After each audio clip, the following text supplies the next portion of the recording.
Ilokim niya si Ate Winnie? Buti nga sa kanya. Deserve niya. Aray! Hindi ko akala. Kaluluwa niya sa impyerno. Sandali. Anong sinasabi mo? Mahal kita.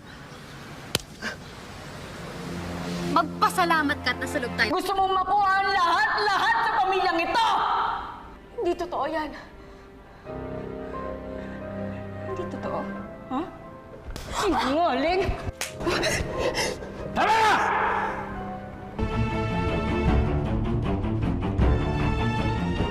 Bakit nandito ang cellphone niya?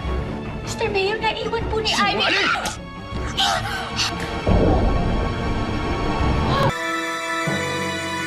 Tama na, please.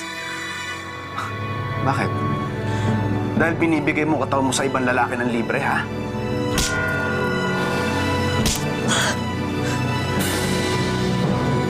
Masagot ang tawag ko. Kaya pala wala ka ng planong balikan ako. Kasi ngayon pa lang, nakikipaglandian ka na kung kani-kanino.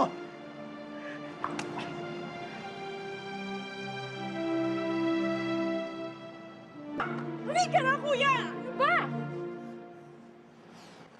Tama na! Tama na! Tayo, no?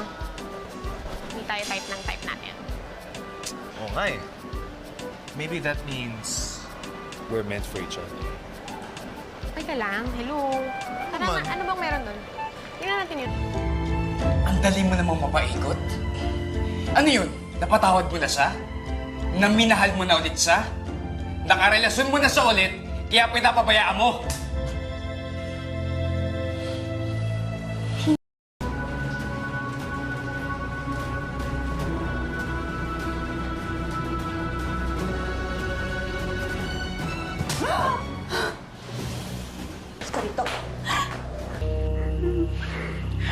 Hanggat hindi mo na pagbabayaran ang lahat ng kasalanan mo sa akin!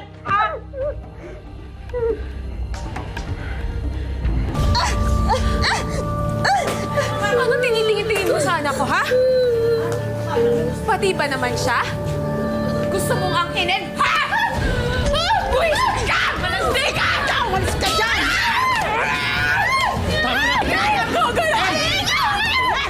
Tama na! Tama na! Nag-iiyak ka ng mga bata! Bakit? Anak mo rin ba sila, ha? Anak mo rin ba sila? Mami, magpasaktan yung daddy ko! Ngayon alam mo na kung paano lumaban ang tunay na kanang kamay ng general.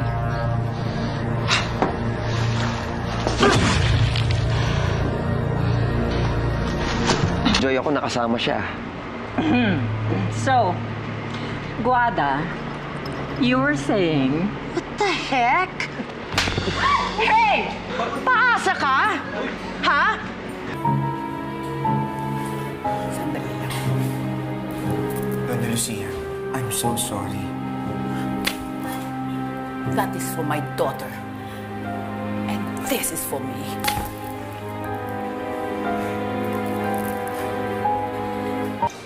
Tama ang dating mo.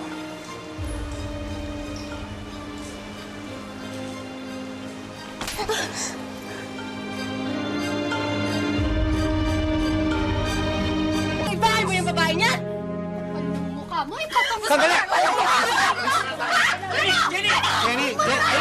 Sandali!